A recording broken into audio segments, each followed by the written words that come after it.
জীবনের যে সময়টিতে আমার স্বামীকে আমার প্রয়োজন ছিল, আমি তখন তাকে পাইনি।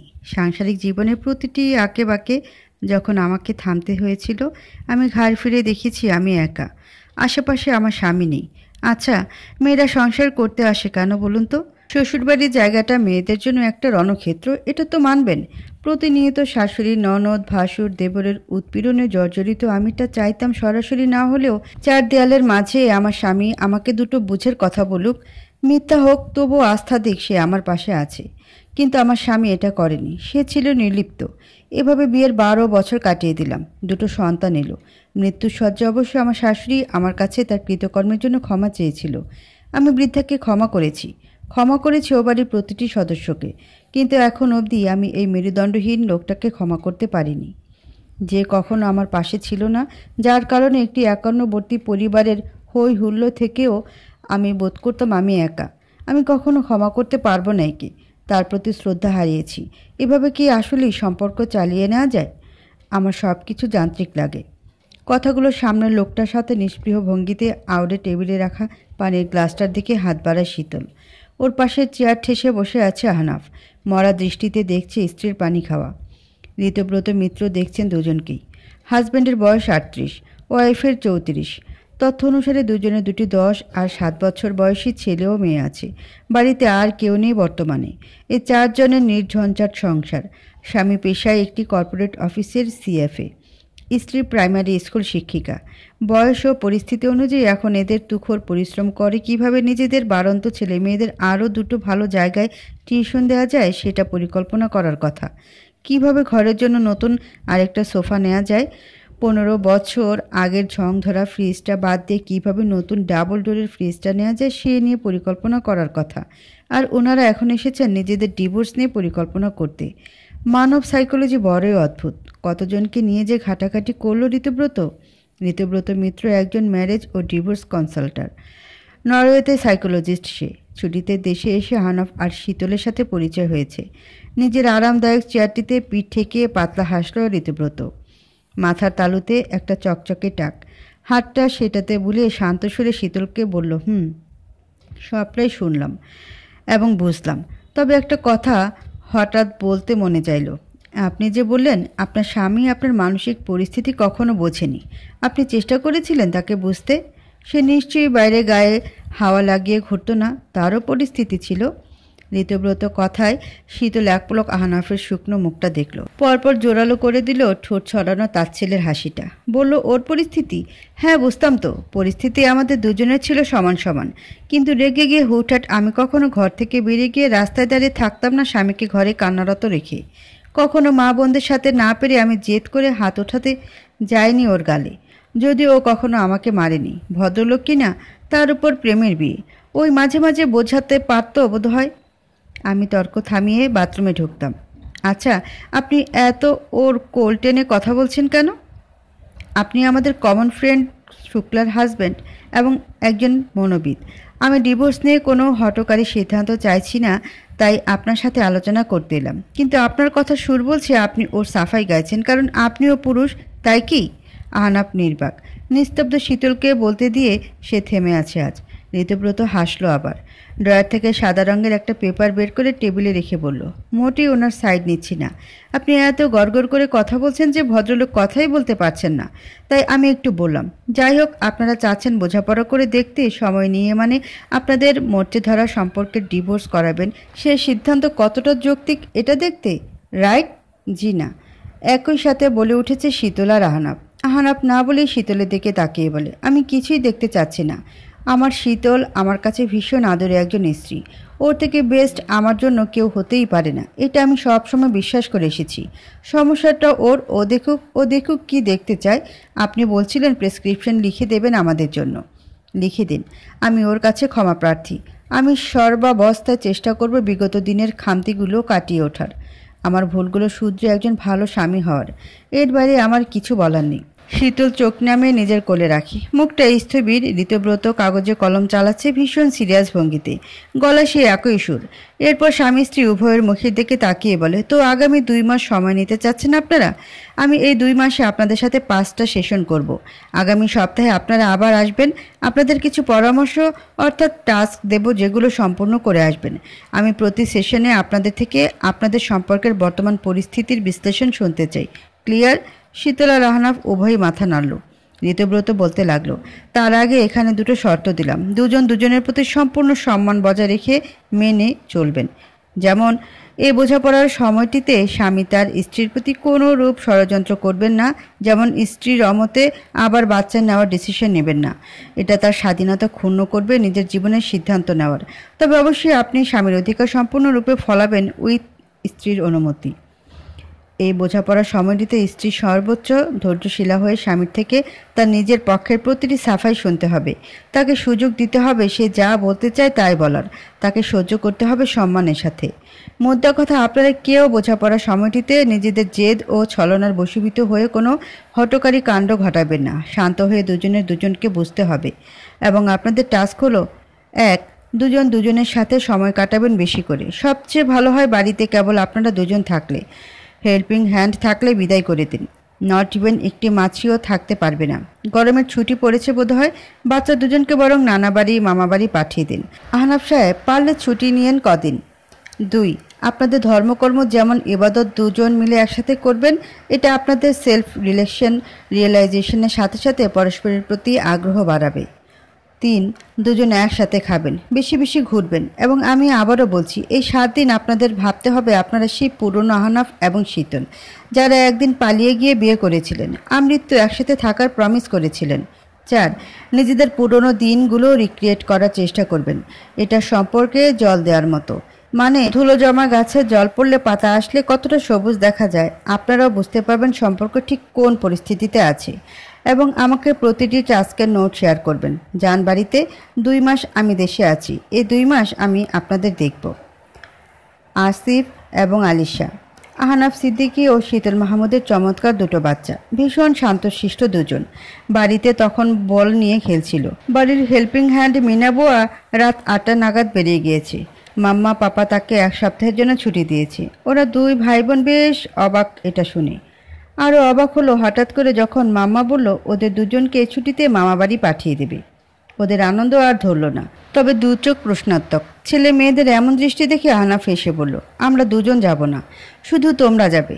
আমরা এই ছুটিতে একটু ব্যস্ত থাকবো, তো বাড়িতে তোমাদের সময় দিতে পারবো না। মামা বাড়ি কেবল ওরা দুজন যাবে, মামা পাপ্পা যাবে না। ওদের শাসন করার কেউ থাকবে না সেখানে। শুধু নানা ভাইয়ের আদর, মামা মামির আদর। ইচ্ছে মতো কাঁচা আম খাবে, পুকুরে গোসল করবে, বৃষ্টিতে ভিজবে।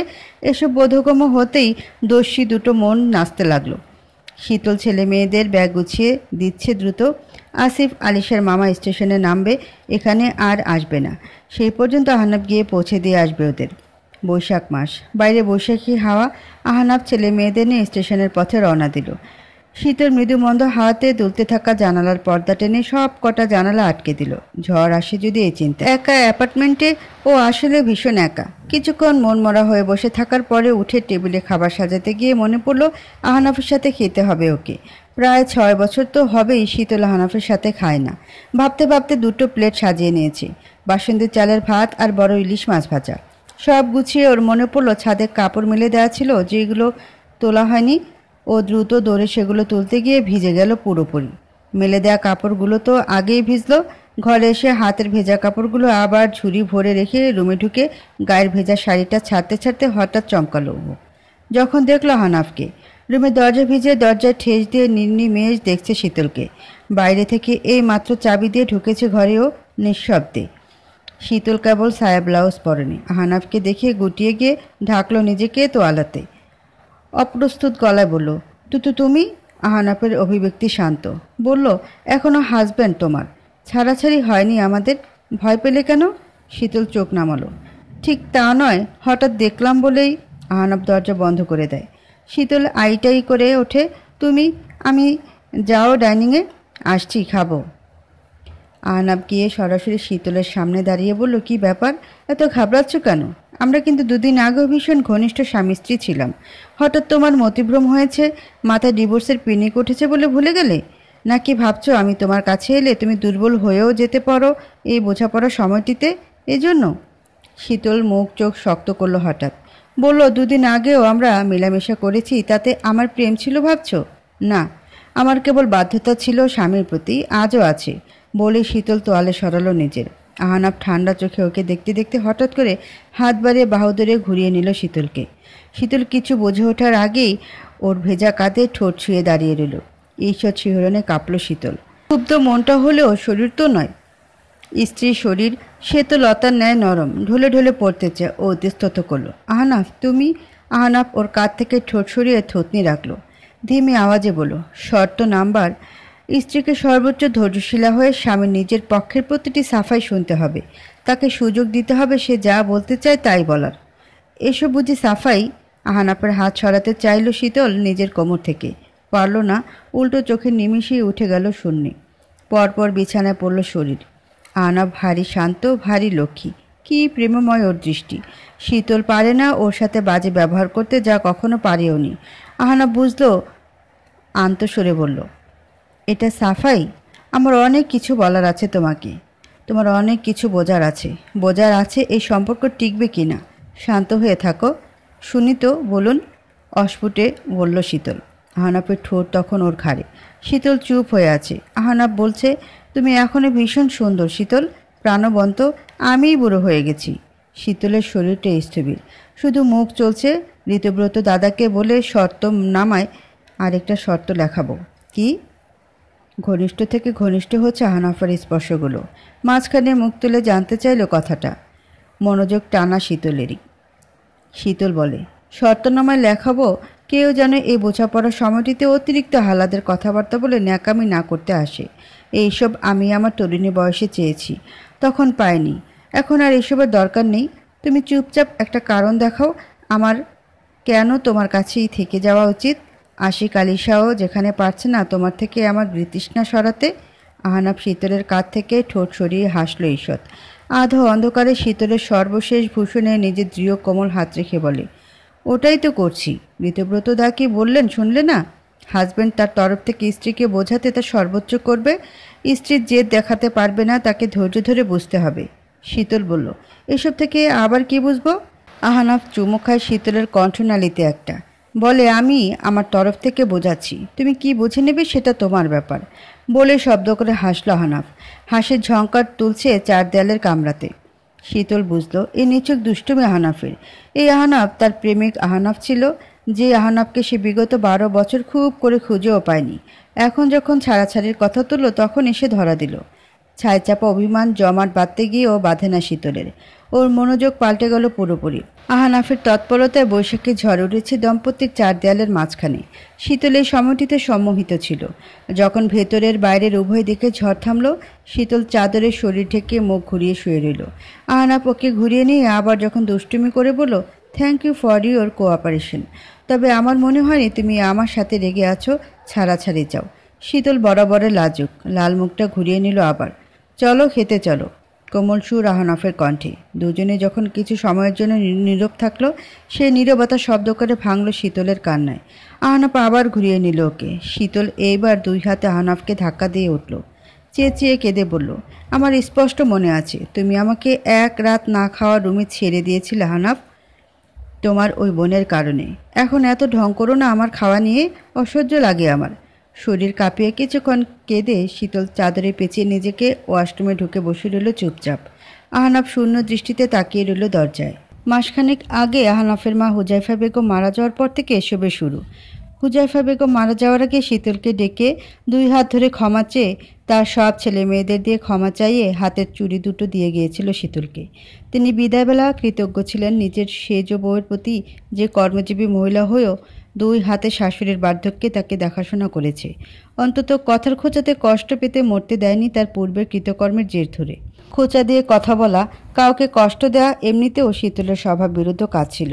তবে ওর শাশুড়ি মরার পরে ওর যেন কি হলো, দীর্ঘ বছরের সাংসারিক বিতৃষ্ণা, এক হাতে বিছানায় পড়ে থাকা বৃদ্ধ শাশুড়ির মলমূত্র সাফ করা, দিনের পর দিন বার্ধক্যের সেবা করতে করতে আষ্টে দুর্গন্ধে খাবারের রুচি কমে যাওয়া, নিজে অভুক্ত থাকা, বাচ্চাদের পড়াতে বসানো, নিজের স্কুলে যাওয়া, অফিস থেকে ফিরে আহনাফের যান্ত্রিক আচরণ, বিছানা আহনাফের সাথে প্রেমহীন সহবাস, মাঝে মাঝে সাংসারিক তর্কাতর্কিতে এতটাই ভয়ঙ্কর মানসিক পরিবর্তন এসেছে যে হুজাইফার জানাজার পরেই শীতল আহনাফের সামনে দাঁড়িয়ে ওর চোখে চোখ রেখে বলেছে, আম্মা বিছানায় পড়েছিলেন, মায়া করে আর ফেলে যেতে পারিনি।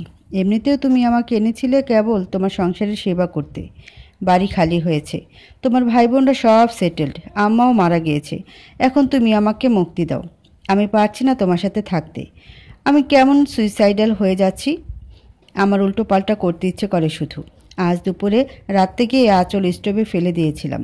তোমাকে আমার অসহ্য লাগছে আহনাফ, চলো ছাড়াছাড়ি করি, বাচ্চাদের দায়িত্ব আমরা মিলেমিশে নেব। আহনাফ হতবিহ্বল হয়ে গিয়েছিল শুনে। শীতলের এমন রূপ ও আগে কখনো দেখেনি। শত মানসিক টানাপোড়েনেও শীতল কখনো আহনাফকে ছাড়া তো দূর, রেগে ওর বাপের বাড়ি অবধি যায়নি। শীতলের মনের মধ্যে সবসময় একটা ভয় কাজ করত একটা ব্যাপারে। ও ওর সাংসারিক ঝামেলা সব নীরবে সহ্য করত, কখনোই ওর বাপের বাড়িতে বলতো না, কারণ তারা বলে বসবে নিজে প্রেম করে পালিয়ে বিয়ে করেছো, তোমারটা তুমি বুঝে নাও বাপু, এখন আমাদের বলতে এসো না। কিন্তু এখন এতটাই গভীর ক্ষত করে ফেলেছে আহনাফ যে এখন নিরিবিলি আর শান্তির সময় এসে এই সংসার থেকে পরিত্রাণ চাইছে শীতল। আহনাফ বিষয়টা নিয়ে বন্ধুদের সাথে আলাপে বসলো। আসলেই শীতল মানসিক স্থিরতা হারিয়েছিল, জেদ ধরেছিল ও ডিভোর্স নেবে। যখনই বাড়ি থেকে নিজেদের সংসার আলাদা করতে চেয়েছে, আহনাফ সাপোর্ট করেনি, বরং শীতলকে ইনিয়ে বিনিয়ে কুটিল আর হিংসুটে বলেছে। এখন এই সুখের সংসারে যেখানে কেবল শীতলের রাজত্ব থাকবে, রান্নায় কটা পেঁয়াজ দেবে এ নিয়ে কারো কাছে জবাবদিহিতা করতে হবে না। গর্ভকালীন সময় ছাড়াও শীতল নিয়মিত সিদ্ধ ডিম খেতে পারবে, এজন্য তাকে কারো কাছে বলতে হবে না অসুস্থতায় ডাক্তার ডিম সিদ্ধ খেতে বলেছে। মৌসুমি ফলগুলো খাওয়ার জন্য লাইন ধরে থাকতে হবে না যে কখন সবাই খাবে ভালোগুলো তারপর সে খাবে। ঠিক এই সুখের মুহূর্তে শীতল সুখ থেকে মুখ ফিরিয়ে নিতে চাইছে। কেন এ পাগলামি? এখন তো দুটো বাচ্চা নিয়ে হেসে খেলে দিন পার করার কথা দুই স্বামী স্ত্রীর। নিকট আত্মীয় বন্ধুরা সবাই দুশ্চিন্তায় পড়ল। আহনাফ তো শীতলের সঙ্গই ছাড়েনি ভয়ে, পাছে উল্টোপাল্টা যদি কিছু করে দেয়। ব্লেড দড়ি সব সরিয়ে রেখেছিল। শীতলের ওপর জিনের আসর পড়েছে ভেবে ওর মা হুজুরের কাছ থেকে পানিও আনলো, কিন্তু কেউ তো আর জানে না পড়তে পড়তে শীতল কয়লা হয়েছে বলে এসব বলছে, কোনো জিনের আছর নয়, ওর ওপরে পড়েছে 212 বছরের আছর। সব বন্ধুরা পরামর্শ করে শেষমেশ ঋতব্রত নামের ভদ্রলোকের কাছে পাঠিয়েছে শীতলকে বুঝিয়ে। ঋতব্রতের স্ত্রী শুক্লা আবার আহনাফ আর শীতলের ঘনিষ্ঠ লোক। গত রাতের এশাবাদ গিয়েছে, ফজরটাও গিয়েছে। ঘুম ভেঙে নামাজ কাজা করার দুঃখে শীতল আরও কিছুক্ষণ শুয়ে থাকলো নরম বিছানা ঠেসে। তবে শরীরে শক্তি নেই। আহনাফ ভুল কথা বলেছে গত রাতে। আহনাফের পাশাপাশি আসলে শীতলও বুড়ি হচ্ছে। এই গা ব্যথা যা হুটহাট আসে সেটা তার প্রমাণ। বিছানা ছেড়ে গোসল সেরে ঘরদোর পরিষ্কার করে শীতল রান্নাঘরে ঢুকলো। ফটাফট 4টা রুটি বানিয়ে ফ্রিজ থেকে খাসির মাংস ভুনা নামিয়ে গরম করে টেবিলে বসে রইল। অপেক্ষা করতে লাগলো আহনাফের। আহনাফ 8টা নাগাদ ফিরল 2 হাত ভর্তি বাজার নিয়ে। হরেক রকমের তরকারি, মাছ, বড় মাছগুলো কাটিয়ে এনেছে, ছোট মাছগুলো কাটিয়ে আনেনি। বাজারগুলো রান্নাঘরে রেখে খুব ভয়ে ভয়ে শীতলের মুখভঙ্গি পর্যবেক্ষণ করলো। তরল সরল বউটি তার ঘোমটা খুলে ঝাঁসি কি রানী হয়েছে। হেল্পিং হ্যান্ড নেই। এত বাজার দেখে যদি তেরে আসে, শীতল তেরে যায় না, বরং চুপচাপ বাজার গোছাতে থাকে। পেছন থেকে আহনাফ বোকা বোকা হাসি দিয়ে বলে, ইয়ে মানে ছোট মাছ এনেছি, এর মানে এ নয় এখনই খেতে চাইছি, এখনই কাটতে হবে। তুমি আগে খেয়ে নাও, ওগুলো ফ্রিজে রাখো, পরে কেটো। মাছের নাড়িভুড়ি থেকে গন্ধ ছড়াবে, এখনই কেটে ধুয়ে রাখতে হবে। শীতলের নিস্তেজ উত্তর। খোবা করে তপসে মাছের প্যাকেটটা ডালাতে ঢেলে বটি নিয়ে বসে। হঠাৎ বসতে গিয়ে পেটে ব্যথা লাগে। দুটো সিজারিয়ান বেবি ওর। হঠাৎ সেলাইয়ের টান পড়লে এত ব্যথা পায়। আহনাফ গিয়ে ওকে ধরল। শীতল আবার এক ঝটকে ওকে সরিয়ে দিয়ে কাপা গলায় বলল, আমি কাঁচা সেলাই নিয়ে 3 কেজি ট্যাংরা মাছ, 2.5 কেজি বেলে মাছ আর 1 কেজি কুচো চিংড়ি মাছ কেটেছি বসে বসে। তুমি অফিস থেকে ফিরে একটিবার রান্নাঘরে উকিয়েও দাওনি, এখন ছাড়ো। শীতল, আমি এসে মাছ কাটতাম। আমি সেদিন 13 ঘন্টা অফিস করে ফিরেছিলাম। না, তোমার উচিত হতো তোমার ধারি বোনকে ধমক দিয়ে পাঠানো আমার কাছে মাছ কাটতে, তুমি পাঠাওনি। আহনাফ এবার শীতলের হাত ছাড়ল। পরপর ক্যাবিনেট খুলে আরেকটা বটি এনে মোড়া টেনে বসে বেশ সিরিয়াস ভঙ্গিতে বলে, আচ্ছা এটা কাটে কিভাবে? এই পাকনা কাটে আগে? শীতল কপাল কুঁচকে নেয়। কি করছো? মাছ কাটছি। আমি আসলে ছুটি নিয়েছি আজ। এই ছুটিতে সব মাছ কাটা শিখে ফেলবো, তাই এত পদের ছোট মাছ এনেছি। আচ্ছা শীতল, এদের মধ্যে সবচেয়ে সহজ বোধ হয় পাবদা কাটা। আঁশ নেই, গলায় বটি বসিয়ে নাড়ি বুড়ি ফেলে দিলেই হয়ে যায়। তুমি এটা আগে বলবে না? আমি বিগত দিনে সবসময় তোমাকে পাবদা এনে দিতাম, মাছ কাটা নিয়ে তুমি কষ্ট কম পেতে। শীতল কিছুক্ষণ আহনাফের মুখের দিকে চেয়ে থেকে থাবা মেরে আহনাফের হাত থেকে বটি কেড়ে নিয়ে বলে, অফিসে যাবে এখন, ছুটি নেওয়ার দরকার নেই। আর সত্যি বলতে আমি কখনোই চাইনি আমার স্বামী বাইরে খাটনি দিয়ে এসে ঘরেও মাছ কাটুক। তবে কী চেয়েছিলে? আর কি নিয়ে তোমার এত অভিযোগ আমার প্রতি? হ্যাঁ, আমি সময়ে সময়ে স্ট্যান্ড নিইনি তোমার হয়ে। ওটা ছাড়াও আমার আর কি কি করা উচিত ছিল বলো? যেদিন গেছে তো একেবারেই গেছে, এখন জেনে কাজ কি? শীতল কথা থামিয়ে এবার এক মনে মাছ কাটতে লাগলো। আহনাফ কিছুক্ষণ দাঁড়িয়ে থেকে জেদ করে আবার বসলো মাছ কাটতে। তবে এইসব কাজ তো সে পারে না, মাছগুলো নষ্ট করছিল বেশি। একসময় তো হাতে কাটা ফুটিয়েই ফেললো। মৃদু শব্দ করে হাতটা গুটিয়ে নিতেই শীতল থাবা মেরে ধরলো সেই হাত। উৎকণ্ঠার সুরে ব্যগ্র সুরে বলল, ইস কী অবস্থা! থেমে আবার রেগে বলল, যাবে এখান থেকে? কথাটা বলে শেষ করার আগেই ওর হাতের মুঠি থেকে আহনাফ নিজের হাত সরিয়ে নিজে ধরলো। অনুনয় সুরে বলল, কিন্তু তুমি যেও না শীতল, তুমি থেকে যাও। I am sorry for everything. আহনাফকে কেমন নির্মল এক শিশুর মতো লাগলো। শীতল চোখ নামিয়ে নিল তৎক্ষণাৎ। ঠান্ডা গলায় বলল, 2 মাস যাক, তারপর জানাচ্ছি। আহনাফের রাগ ধরল এবার। অধৈর্য হলো, রিগি দিয়ে উঠে রাগের মাথায় সব মাছ বোল ভরে ডিপ ফ্রিজে ঢুকে হন্তদন্ত হয়ে ছুটল গোসল সারতে। শীতল চুপচাপ বসে রইল। মাছের ময়লা লেগেছে বলে আরও এক দফা গোসল করে নিল আহনাফ। ও কল ঘর থেকে বের হলে শীতল ঢুকে ও জামা কাপড় ধুলো। এর মাঝে কল এলো আহনাফের। ওর ছোট বোন তুবা কল করে ইনিয়ে বিনিয়ে কাঁদছে, শ্বশুরবাড়িতে ঝামেলা হয়েছে। আহনাফ বোনের কথাগুলো শুনে আস্তে ধীরে বলল, এ তো সামান্য ব্যাপার, ধৈর্য ধরতে হবে। তোর ভাবিকে দেখে শিখিসনি কিছু? সেও তো এগুলো করে এসেছে। ওপাশে তুবা ভাইয়ের মুখে এমন কথা শুনে একদম চুপ। শীতলও বালতি হাতে দাঁড়িয়ে পড়ল। আহনাফ বলে যায়, সাজিদ তো ভুল কিছু বলেনি, তুই ধৈর্য রাখ। আমিও তোর ভাবিকে ইনিয়ে বিনিয়ে বলতাম ধৈর্য রাখতে। শীতল এসে ফোনটা থাবা মেরে নিল আহনাফের। কানে চেপে ধরে ধরে বলল, হ্যাঁ তুবা, তুমি সরাসরি প্রতিবাদ করো। আমি তোমার ভাইকে পাঠাবো সাজিদের কাছে। সাজিদের সাথে খোলামেলা কথা বলবে, না মানসিক চাপ নেওয়ার দরকার নেই, রিল্যাক্স। আহনাফ চেয়ে আছে। শীতল ওর হাতে ফোন ধরিয়ে ছাদে উঠল। আহনাফও ছাদে উঠল ওর পিছু পিছু। শীতলকে আরও চোখে লক্ষ্য করে বলে, কি ব্যাপার, আমার বোনদের কথা এত ভাবো তুমি? একটু ভাবলাম। ওরা হাত ধরে আমার ক্ষমা চেয়েছে, ক্ষমা করে দিয়েছি। আহনাফ এগিয়ে এলো। তো ক্ষমা তো আমিও চাচ্ছি, দিচ্ছ না কেন? 2 মাস পরে ভাববো বলে শীতল মুখ ঘুরিয়ে কাপড় নাড়তে লাগলো। আহনাফ কিছুক্ষণ শুকনো মুখে ওকে দেখতে দেখতে হঠাৎ মুখ উজ্জ্বল করে বলল, এই ঋতুব্রত দা কি বলেছিলেন মনে আছে? কি? পুরনো দিনগুলো রিক্রিয়েট করতে। এই ছাদে আমাদের কত পুরনো দিনের স্মৃতি মিশে আছে বলো তো? আমাদের প্রথম সাক্ষাৎই তো হয়েছিল এই ছাদে। তোমরা নিচতলা ভাড়া থাকতে, আমি বাড়িওয়ালার ছেলে। চিনতে না আমাকে? ওই দিন প্রথম দেখা। ভার্সিটি থেকে ছুটিতে এসে আমি ওপাশের বাগানে ক্রিকেট খেলছিলাম, ফিল্ডিং খাটতে এখানে এসে দাঁড়িয়েছিলাম। তুমি ঝপাত করে এক বালতি পানি ঢেলে দিলি। এই সিনটা রিক্রিয়েট করবে? শীতল নিঃশব্দে শ্বাস ফেলে অস্ফুটে বলল, লাভ কী হবে তা জানি না, করার পরে বুঝতে পারবো। আমি এক কাজ করি, আমি গিয়ে নিচে দাঁড়াই, তুমি পানি ঢালবে। এবং সেদিনের কথোপকথন একজাক্টলি তেমন করেই হবে আমাদের মাঝে, মনে আছে? শীতল মাথা নেড়ে বলে, মনে আছে। আহনাফ নিচে নামলো কিশোর সুলভ দুরন্ত পায়ে। গিয়ে একদম পেছনের বাগানে দেয়াল ঘেঁষে দাঁড়ালো। শীতল গিয়ে ট্যাপ থেকে পানি নিয়ে ছাদের রেলিং ঘেঁষে দাঁড়ালো। আহনাফ নিচ থেকে ডাকলো, পানি ভরেছে তো? শোনো, একদম সেদিনের মতো ঝপাং করে ঢালবে, নয়তো ফিল আসবে না। তোমার উপর রাগ ওঠাতে হবে সেদিনের মতো। শীতল ঠোঁট টিপে কিছুক্ষণ হাসলো। আহনাফকে তা দেখালো না। পরপর ঝপাত করে বালতি ভর্তি পানি ঢাললো ওর মাথায়। আহনাফ 15 বছর আগের মতো চমকে যাওয়া ভঙ্গিমায় মাথা তুলে ড্যাব ড্যাব করে তাকিয়ে রইল শীতলের মুখে। পরপর চেঁচালো, হেই, হু আর ইউ?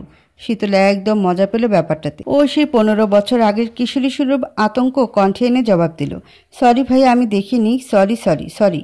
রাখো তোমার সরি। আর এটা কিসের পানি, এত গন্ধ কেন? ভাইয়া, মাছ ভেজানো ছিল, আমি মাছ কাটছি এখানে, আয়ের মাছ ভেজানো পানি। ওয়াক্থু। থুতু দেওয়ার অভিনয় করে আহনাফ 2 চোখ ভরে ছাদে দাঁড়িয়ে থাকা মেদ বেড়ে যাওয়া মধ্যবয়সী শীতলের প্রাণোচ্ছল হাসি দেখতে দেখতে বলে, একটা তোয়ালে নিয়ে এসো। শীতল মুখটা মলিন করে বলে, ভাইয়া সরি বলেছি, এর বাইরে আর কিছু আমি করতে পারবো না। বাইরে নামলে আব্বা বকবে। আর তোয়ালে বাড়িতে সবার একটা করে এক্সট্রা নেই। বড়জোর একটা সাবান ছুঁড়ে মারতে পারি, তাও কাপড় কাচা সাবান দেব। আপনি আপনার বাড়ি গিয়ে গোসল করেন। শীতল আহনাফ দুজনেই হাসছে। হাসতে হাসতে অবস্থা খারাপ দুজনের। আহনাফ হঠাৎ হাসি থামিয়ে বলে, এরপরের কাহিনী মনে আছে? আমি জেদ ধরে দাঁড়িয়েছিলাম তোমার থেকে তোয়ালে নিয়েই ছাড়বো বলে। আর তুমি আমার আব্বার কাছে গিয়েই বলেছিলে, ও আঙ্কেল, এখানে একটা বখাটে ছেলে এসে ক্রিকেট খেলছিল, আমি ভুলে পানি ফেলেছি গায়ে। ছেঁচড়াটা এখন আমার পেছনে পড়েছে, কী সব বলছে দেখুন, যাচ্ছে না এখান থেকে। শীতল চুপচাপ মাথা নাড়ে। এসব কিছু তার মনে আছে, সব কিছু। তারপর এই ছেলেটা তার জন্য কি প্রচণ্ড পাগল হয়েছিল। এসব পুরনো কথা মনে পড়তে শীতলের চোখ ভিজে উঠল। ও হানাফের থেকে মুখ লুকাতে ঘুরে দাঁড়িয়ে রইল। ও ফুপিয়ে কাঁদছে। হানাফ নিচে দাঁড়িয়ে আছে। ও বুঝেছে শীতল কাঁদছে। হঠাৎ করে ওর চোখ দুটো ভিজে উঠল। নিচে দাঁড়িয়ে ঠান্ডা গলায় বলে, পুরুষ একটা সময় খুবই নির্মম থাকে, আবার পুরুষ একটা সময় ভীষণ দুর্বল হয়ে পড়ে মানসিকভাবে। এই সময় আমাকে ছেড়ে যাবে শীতল? শীতল নিরুত্তর। আহনাফ বলল, সিঁড়িতে এসো। কেন? আগে এসো বলছি। শীতল চোখ মুছে নিজেকে সামলে নিয়ে সিঁড়িতে নামলো। আহনাফ শীতল মুখোমুখি। ও বলল, তারপরে দিনগুলো মনে আছে? তারপর অনেক দিন পরে তোমরা প্রেমে পড়ার পরে আমি এই সিঁড়িতে দাঁড়িয়ে তোমাকে টিজ করেছিলাম।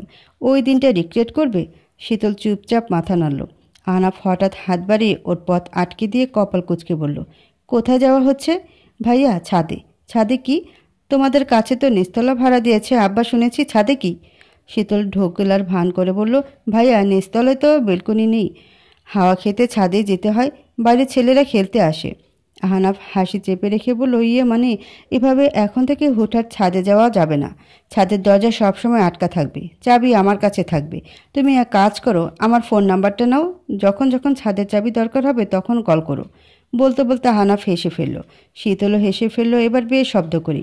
পরপর সিঁড়ির পাশের দেয়ালে পিঠ ঠেকিয়ে হাঁপাতে হাঁপাতে বলল, তারপর আমি তোমাকে বলেছিলাম ফালতু ছেলে, আপনার বাবার কাছে নালিশ দেব। আহনাফ হাসি থামিয়ে শীতলের দিকে এগোলো। এক হাত দেয়ালে ঠেসে রেখে বলল, নালিশ দাওনি, তবে গুনে গুনে 15 দিন পরে ঠিকই আমার ছাতার নিচে এসেছিলে গলির মাথা থেকে। দুজন তাকিয়ে আছে দুজনের চোখে, পুরনো স্মৃতিতে আরক্ত দুজন। হঠাৎ আহনাফের দৃষ্টি নামল শীতলের ঠোঁটে। শীতল কিছু একটা আন্দাজ করতে পেরে মুখ ঘুরিয়ে নিয়ে অস্ফুট সুরে বলল, অনেক হয়েছে, এবার অফিসে যাও। আহনাফকে অফিসে যেতে হলো। শীতল বাড়িতে একা। বাচ্চাদের সাথে ভিডিও কলে কথা বলতে বলতে দুপুরে রান্নাটা সেরেছে। আহনাফের রান্না পাবদা মাছ কালো জিরা দিয়ে রেঁধেছে, গরুর মাংস, বড় চিংড়ি ভাজা, ঢেঁকি শাক বেশি করে কুচো চিংড়ি দিয়ে রেঁধে রেখেছে, সাথে কাঁচা আম দিয়ে টক ডাল। বেখেয়ালি মন নিয়ে একা হাতে টুকটুক করে কখন এত পদ প্রস্তুত করেছে শীতল বুঝে উঠতে পারেনি। ইদানিং আসলেই ওর মাথায় সমস্যা দেখা দিচ্ছে। ও ভীষণ বেখেয়ালি, মন ভুলো। ও কি ধীরে ধীরে ডিমেনশিয়ার পেশেন্ট হয়ে যাবে? ওকে দেখবে কে তখন? বুঝবে কে? আহনাফের সাথে থাকলে অবশ্য দুশ্চিন্তা করতে হবে না। সে নাকি ভালো হাজব্যান্ড হয়েছে তার ভাষ্য মতে, বরং এটাই হবে ওর উপযুক্ত শাস্তি। ডিমেনশিয়ার আক্রান্ত বউয়ের সেবা করা, প্রতি মুহূর্তে মুহূর্তে মনে করিয়ে দেবে আমি তোমার স্বামী, যা বিগত 12 বছর শীতল বোঝেনি আহনাফের আচরণে। এসব ভাবতে ভাবতে একটু হাসল শীতল। হাসতে গিয়ে আবার চোখে জল এলো। ও আসলে পাগল হচ্ছে, তা না হলে এত ওভার থিঙ্কিং কে করে? শুক্লা এসে দরজায় কলিং বেল টিপে যাচ্ছে লাগাতার। শীতলের খুলতে একটু দেরি হলো। শুক্লা ঘরে ঢুকিয়ে বেজার মুখে বলল, তোদের নাকি সেশন চলছে মানবাভিমান মিটিয়ে নেওয়ার। আমিও আজ তোর জামাইবাবুর সাথে মানবাভিমান করে এসেছি। মানুষজনকে মেন্টাল থেরাপি দেওয়া লোকটা বউর অভিমান ভাঙাতে কি পদক্ষেপ নেয় দেখব। ফ্রিজ খুলে কাঁচা আমের শরবত বের করে শুক্লার দিকে এগিয়ে দিতেই শুক্লা আচমকা শীতলের গাল চেপে ধরে শুকনো গলায় বলে, পানি শূন্যতা নাকি প্রেগনেন্ট? শীতল মলিন হাসে, ধীরে বলে, আশিক আলিশার পরে আর সাহস হয়নি রে।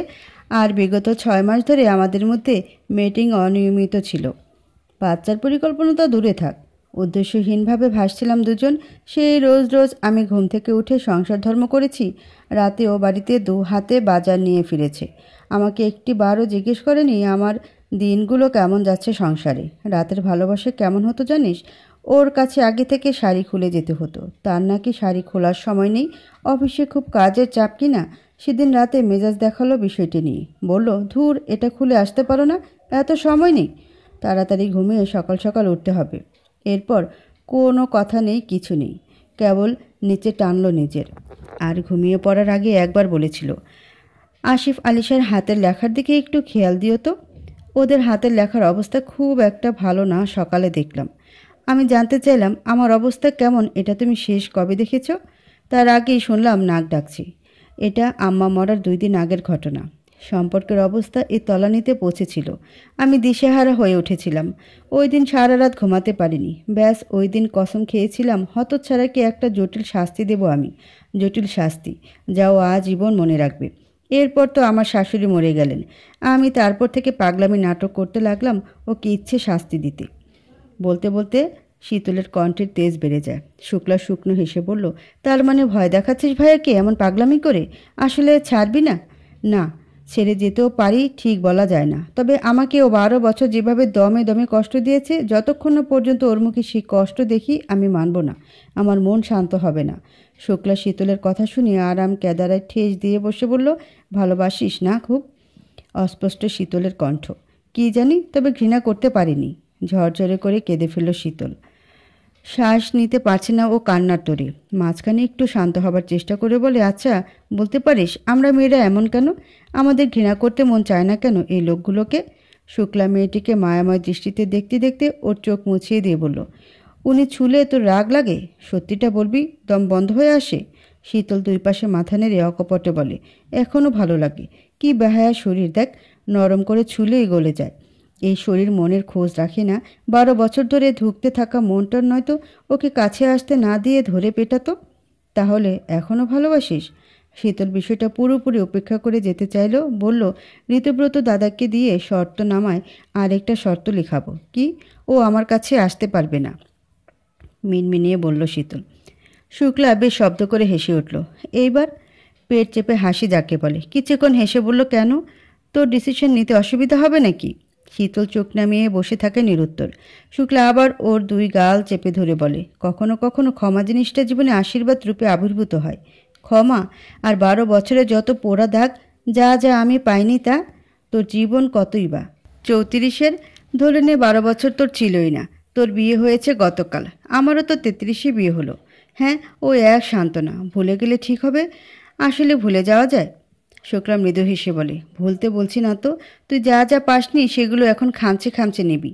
এটাই তো করা উচিত, তাই না? আমরা খাবার ঠিক সময়ে না পেলে রাগ করে ভাতের প্লেট রেখে উঠে যাব? নিজেদের অভুক্ত রাখবো না? দেরি করে যাই আসুক, তৃপ্তি নিয়ে খেয়ে দিই, খিদে মারব। আর নারী জন্মের খিদে কি? একটা চমৎকার সংসার আদরের। তুই উপেক্ষা করবি কি করে এই খিদে? পারবি এই খিদে উপেক্ষা করতে? আর মনে তো হয় না তুই আর কাউকে গ্রহণ করবি এই জীবনে।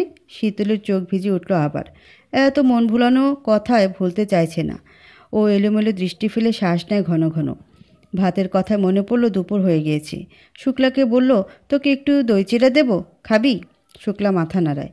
এর মাঝে শীতলের ফোনে কল এলো হানাফের। দুপুরে এসে খেতে আসতে পারবে না শুনে সহসা মনটা খারাপ হলো শীতলের। এতগুলো খাবার সবগুলো হানাফের পছন্দের। রাত অবধি রাখতে হলে ফ্রিজে অথবা পুনর্বার গরম করে রাখতে হবে, কিন্তু তাতে স্বাদ নষ্ট হবে।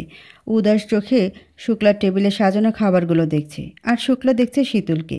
খানিক বাদে পাতলা হেসে বলে, কি বরের জন্য মন খারাপ? শীতল চোখ নামায়। শুক্লা বলে, না না, লজ্জা পাস না। আমি বলছি না এটা তোর ভালোবাসা, হয়তো এটা তোর অভ্যাসে মিশে গেছে। এই ওকে ভালো মন্দ খাওয়ানোর ব্যাপারটা যা অফিসে নিয়ে যা ভাইয়ার। আরে ছাড়াছাড়ি না হয় পরে করলি। তোকে এত সুন্দর দুটো সন্তান দিল, তাকে 2 মাস মন ভরে খাওয়াবি না? সময়হিতের ন্যায় শীতল শাড়ি পাল্টালো। বাইরে শান্ত ভীষণ, তবে কি যে অস্থির ওর মন তা শুক্লা জানে না। আপনা দোলাদোলে ভেঙে চুরে যাচ্ছে বুকের পাঁজর। ও একটু পরিত্রাণ চায় পরিস্থিতি থেকে, শুধু একটু পরিত্রাণ। শুক্লা নিজের গাড়িতে শীতলকে হানাফের অফিসে নামিয়ে দিয়ে গেল। বাড়ি থেকে অফিসের দূরত্ব খুব বেশিও নয়। লিফটে উঠে বহুতল ভবনের 6 তলায় পৌঁছে শীতল একটু ধাক্কা খেল। অফিসের অ্যাকাউন্ট সেকশনে হানাফ দাঁড়িয়ে আছে মুখ শুকনো করে। সামনে ওর বস, হাতের একটা ফাইল অনবরত কেড়ে নেড়ে কী যেন বলছে হানাফকে। কণ্ঠে গর্জন। শীতলের পা ওদরেই থেমে গেল। স্পষ্ট করে সবটা না শুনলেও শুধু শুনল, deadline, stupid, will make you fired. Shital হাঁ করে দাঁড়িয়ে রইল। টিফিন কেরিয়ার ধরে রাখা হাতটা মৃদু কাঁপল। আহনাফও ঠিক তখনই শীতলকে দেখল। ভীষণ থমথমে তার মুখটা যেন রক্তউনি। বউর সামনে বসার ঝাড়ি খেয়ে কোথায় মুখ লুকাবে সেই জায়গা খুঁজছে এলোমেলো দৃষ্টি ফেলে। শীতল আর দাঁড়ালো না। ভীষণ গম্ভীর মুখটা নিয়ে দ্রুত পা চালিয়ে অফিসের ক্যান্টিনের দিকে ছুটল। বসের হাত থেকে ফাইলটা নিয়ে আহনাফও ছুটল সেদিকে। ক্যান্টিনের একটি পর্দা ঘেরা কর্নারে দুজনে বসে আছে দীর্ঘক্ষণ, চুপচাপ। শীতলের মুখটা দেখে মনে হচ্ছে ও ভীষণ রেগে আছে। আহনাফ নীরবতা ভেঙে ভয়ে ভয়ে জানতে চাইল, কি? ওই 5 ফুটিয়া বান্দরটা তোমার সাথে এমন রিগি দিয়ে কথা বলছিল কেন? আহনাফ হাসল। শীতল, এইভাবে বলো না, উনি বস আমার। তো জুনিয়র তো বয়সে ন্যূনতম শিষ্টাচার নেই? তুমি ওর বড় ভাইয়ের বয়সী। শীতল, কর্পোরেট সেক্টরে শিষ্টাচার দিয়ে কিছু হয় না। আমি যেমন আমার বসের থেকে ঝাড়ি খেয়েছি, সে আরও বেশি খাবে সিইওর কাছ থেকে। আহনাফের সরল হাসি বড্ড গা জ্বালিয়ে দিচ্ছে শীতলের। টেবিলের ওপর টিফিন ক্যারিয়ারটা শব্দ করে রেখে বলে, সে যেন স্টুপিড বলবে। কে স্টুপিড? আহনাফ সিদ্দিকী। এই, তুমি ক্যাবলার মতো হেসো না তো, বিরক্তিকর। কত বড় বেয়াদব ওটা। আহনাফ আরও হাসল। রাগলে শীতলকে বরাবর সুন্দর দেখায়। ও মুগ্ধ চোখে শীতলকে দেখছে। পরপর বলল, এমনই হয়। এটা প্রাইমারি স্কুল নয় শীতল, থামো। শীতল থামতে পারছে না কোনোভাবে, চিরবির করছে রাগে। আহনাফ ভীষণ স্মার্ট একজন লোক, তাকে কি করে এক হাঁটুর বয়সী ছেলে ঝাড়ি দেয়, এটা শীতলের স্ত্রীর মন মানছে না। আহনাফ ওকে দেখতে দেখতে নরম গলায় বলল, এজন্য তোমাকে বারণ করতাম অফিসে এসো না খুব বেশি। আচ্ছা, আজ এলে কেন? এখান থেকে রিজাইন দাও। এত বেহায়া কী করে তুমি? আহনাফ সরল হাসি দিয়ে বলল, এভাবে সামান্য ঝাড়ি খেয়ে রিজাইন দিতে থাকলে এ যাবৎকাল মানে 12 বছরে আমার 30টা অফিস বদলাতে হতো। শীতল থামল, চেয়ে রইল। মেয়ে সে চাওনি। আহনাফ হাত বাড়িয়ে টিফিন ক্যারিয়ার খুলতে লাগলো। হঠাৎ শীতল বলল, তুমি এগুলো আমার সাথে কখনো কেন শেয়ার করতে না? আহনাফ আবার শুকনো হেসে বলে, ভাবতাম হয়তো পৌরুষ কমে যাবে, আর তুমি এমনিতেই খিটখিটে মেজাজে থাকতে। আগ্রহ পেতাম না তোমাকে বলার। যদি কম গুরুত্ব পাই তোমার থেকে? শীতল চোখ নামিয়ে শ্বাস নিয়ে বলল, আমিও অনেক কথা তোমার সাথে বলতে গিয়েও বলতাম না, কারণ তোমার চেহারা দেখে আগ্রহ পেতাম না। আহনাফ ভাত মাখাতে লাগলো। শীতল চেয়ে দেখে বলল, এখনও সেই স্বার্থপর রয়ে গেলে? একবার জানতেও চাইলে না আমি খেয়েছি কি না? আহনাফ ভাত মাখিয়ে শীতলের মুখের সামনে লোকমা তুলে ধরে বলে, তুমিও কথায় কথায় অভিযোগ করা শীতল রয়ে গেলে। আলবৎ থাকবো, আমি ভুল নই। ওর মুখে লোকমা ঠুসে দিয়ে ওকে চুপ করিয়ে দিল আহনাফ।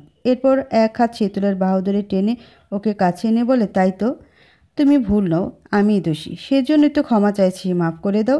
শীতল কথা বলে না। আহনাফ ভাত খেয়ে নেয় চুপচাপ। দুজনে চুপ থাকলেও ওদের নীরবতা দুজনের গা ছোঁয়া। ছোট ছোট শ্বাসে গুমোট ক্যান্টিনের ওই পর্দা ঘেরা কোণটা। আহনাফ হাত দিয়ে আচমকা শীতলকে কাছে টেনে ওর বুকে মাথা ঠেকালো। শীতল হকচকালো শুরুতে, পরপর নিজেকে সামলে নিল। কাঁপতে থাকা হাতটা বড্ড সংকোচে আহনাফের মাথায় বুলিয়ে নরম গলায় বলল, শরীর খারাপ লাগলে লিভ নাও এবেলা। এটুকুর দরকার ছিল সত্যি। ধন্যবাদ এখানে আসার জন্য। আহনাফ প্রায় ফিসফিসিয়ে বলে। শীতল কপাল কুঁচকে বসে থাকে। আহনাফ আরেকটু ঘনিষ্ঠ হয়ে ওর বুকে মাথা ঘষতে শীতল ত্যক্ত সুরে বলে, এটা অফিস তোমার আহনাফ। তুমি যেও না শীতল, এই পাগলামি করো না। আহনাফের কণ্ঠ অসহায় শোনা যায়। এই সুর, এই ঘনিষ্ঠতা শীতলের মধ্যকার দোলাচল বাড়িয়ে দেয়। ও নিজেকে আটকাতে আহনাফকে ধাক্কা দিয়ে কেঁদে উঠে বলে, তুমি একটা ইতর ছিলে, ভুলে যেও না। আহনাফ টেনে আবার ওকে বুকের মাঝে নেয়। হ্যাঁ ছিলাম, আর থাকবো না। আমি বড্ড অসহায় হয়ে পড়েছি। আমাদের বাচ্চা, আমাদের ফেলে যেও না। তোমার পা ধরছি, মাফ করো। আহনাফের শেষের কথাটা শীতলের রাগ বাড়ে 10 গুণ। আহনাফকে এক প্রকার ঝাঁকুনি দিয়ে ওঠে বলে, ক্ষমাটাও ঠিকমতো চাইতে শিখলে না? মেয়েদের মতো কথাবার্তা যত সব ছাড়ো তো। এবার আহনাফ থমকায়। বোকা বোকা চোখে শীতল রাগান্বিত মুখটা দেখে। শীতল রাগে ফুঁসতে ফুঁসতে বলল, কোনোদিন পুরুষ তো হলেই না, এখন আবার মেয়েদের মতো পা ধরাধরি করছো। থাকবো না তোমার সাথে। শীতল টিফিন ক্যারিয়ার গুছিয়ে উঠল। আহনাফ তৎক্ষণাৎ উঠে গিয়ে ম্যানেজমেন্টের থেকে লিভ চেয়ে আনলো অনুনয় বিনয় করে। দ্রুত দ্রুত নিচে নেমে পার্কিং লট অব্দি গিয়ে দেখলো শীতল দাঁড়িয়ে আছে। ও জানতো আহনাফ আসবে। আহনাফ গিয়ে ওর সামনে দাঁড়াতে ও হাঁটা ধরলো। বেশ সিরিয়াস গলায় বলল, হাঁটতে হাঁটতে বাড়িতে যাব। দুজন পাশাপাশি হাঁটছে। স্টেশন রোডের এপাশের পার্কটা বিকেলে কেবল জমে উঠেছিল। এটা ওদের বাড়ির খুব কাছেই। এখান থেকে গলি ঘুরে 5 মিনিট লাগে। ওরা দুজন লোকজন দেখে থেমেছিল। হঠাৎ মৃদুমন্দ কালবৈশাখী ঝড় শুরু হতেই লোকজন ছোটাছুটি করে দিয়েছে। শীতল দাঁড়িয়ে থাকলো। আহনাফ ওকে খেয়াল করে বলল, ফুচকা খাবে? শীতল কিছু সময় চুপ করে থেকে বলল, আমাদের প্রথম ডেটের কথা তোমার মনে আছে? ফুচকা খেয়েছিলে তুমি। চলো আজও খাই। ওই মুহূর্তটা রিক্রিয়েট করি। শীতল আহনাফকে অনুসরণ করে এগিয়ে গেল। ফুচকা অর্ডার দিয়ে ওরা একটা নিরিবিলি বেঞ্চে বসে বড় লেকের দিকে চেয়ে রইল। শীতল বলল, এত এত মুহূর্ত রিক্রিয়েট করে কি হবে? কিছু কি হয় না? তুমি দেখো না, ধুলার আস্তরণ সরে না। বোঝো না আমরা দুজন দুজনকে কতটা ভালোবাসি আজও? শীতল শক্ত গলায় বলে। না, সব কিছু বদলেছে। ধুলার আস্তরণের নিচে আমাদের সম্পর্কটা বদলেছে। ফুচকার দাম বদলেছে। তুমি বদলেছ, আমিও বদলেছি। শীতলের কথা সোজা গিয়ে বুকে বিঁধে তীরের নেয় আহনাফের। ও বারবার হোঁচট খেয়ে মুখ কালো করে নেয়। ফুচকা আসে, শীতল খায়। এরপর কেউ আর বেঞ্চে থেকে ওঠে না।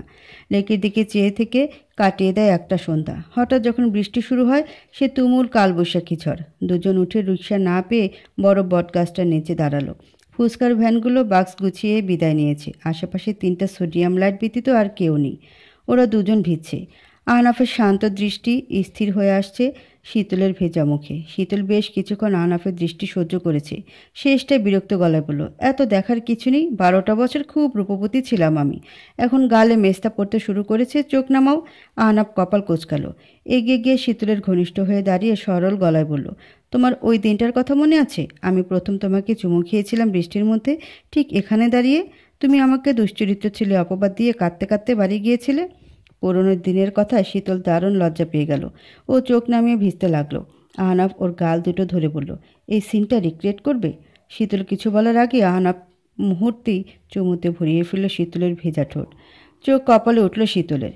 এক ফাঁকে নিজের ঠোঁট ছাড়িয়ে নিয়ে রেগে বলল, আহনাফ, এখন দুটো বড় বড় বাচ্চা আছে আমাদের, এতটা গা ছাড়া হয়ে না তো। আহনাফ হাঁপাচ্ছে। ভেজা শরীরটাকে 2 হাতে প্যাঁচাতে প্যাঁচাতে কোলে তুলে নিয়ে ধপ ধপ শব্দ তুলে এগোতে থাকে সামনে। শীতল তাজ্জব চোখে কিছুক্ষণ চেয়ে থেকে অস্ফুটে বলে, আহনাফ, পাগলামি করো না তো। আমরা দুটো বড় বড় বাচ্চার মা বাবা, ভুলে কেন যাচ্ছ? তুমি কেন যাচ্ছ? তুমি কেন ভুলে যাচ্ছ তবে ওদের কথা? আহনাফের আকুল প্রশ্নের বিপরীতে শীতল নির্লিপ্ত।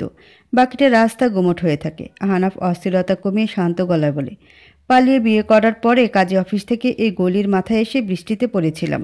তোমার স্যান্ডেল ছিঁড়েছিল। আমি সেদিন কোলে করে তোমাকে বাড়িতে নিয়ে ঢুকিয়েছি। ওই সিনটা রিক্রিয়েট করছি। আহনাফের গলা পেঁচিয়ে ধরে কাঁদছে শীতল নিশ্চুপ। আহনাফ ওকে ঘরের সামনে দাঁড় করিয়ে চাবি দিয়ে দরজা খুলে আবার কোলে তুলে ভেতরে ঢুকলো। শীতল কান্না থামাচ্ছে না। আহনাফও চেষ্টাও করে না ওর কান্না থামানোর। শুধু ভেজা শরীরটা ঝাপটে ধরে ডিভানে বসে থাকে। শীতল ওর বুকে মাথা ঠাকায় এবং কিছুক্ষণ ওভাবেই কাটে। এরপর ধীরে ধীরে শীতল চোখ মুছে বলে, তোমার বিশ্বাস হয় আমি তোমাকে ডিভোর্স দিয়ে যাব? আহনাফ দৃঢ় জবাব দেয়, না, বিশ্বাস হয় না। তাহলে এই এত ঢং আহ্লাদ কেন করছো, যা 12 বছরে করনি? কেন আমার পাগল হবার পাগলামিগুলো মেনে নিচ্ছ? আহনাফ কেঁদে লাল হওয়া মুখটার দিকে বিভোর হয়েছে, 2 হাতে গাল মুছিয়ে দিয়ে আন্ত গলায় বলল, কারণ বিগত 12 বছরে আমিও খুব করে চেয়েছি আমার বউর পাগলামি মেনে নিতে। মন চায় তোর সব পাগলামি মেনে নেই। একটু পরিবারের লোকের বিপক্ষে গিয়ে দুটো কথা বলি। একটু ওর মেজাজ নিয়ে ওকে ছেড়ে দিই, ওকে শাসন না করে। তখন যে আমিও পারিনি, পাছে সবাই ঐস্ত্রুণ বলে। শীতল আরও কিছুক্ষণ কাঁদল। এরপর আহনাফের লোমশ বুকে নাক ঘষতে ঘষতে ফুপিয়ে বলে, আমি যাব না কোথাও। আসিফ আলিশাকে বাড়িতে নিয়ে এসো, বাড়ি ফাঁকা লাগছে। আহনাফ আপনের চেয়ে আপন মানুষটার কপালে ওর অনুশোচনার চুমু খেতে খেতে নতুন সূচনা করে। নরম গলায় বলে, আমার বাড়ি ফাঁকা লাগছে না। একটা সময় আমিও চেয়েছি তোমাকে নিয়ে 2 দিন নিরিবিলি থাকি, পারিনি। ওদের সামনের সপ্তাহে গিয়ে আনবো।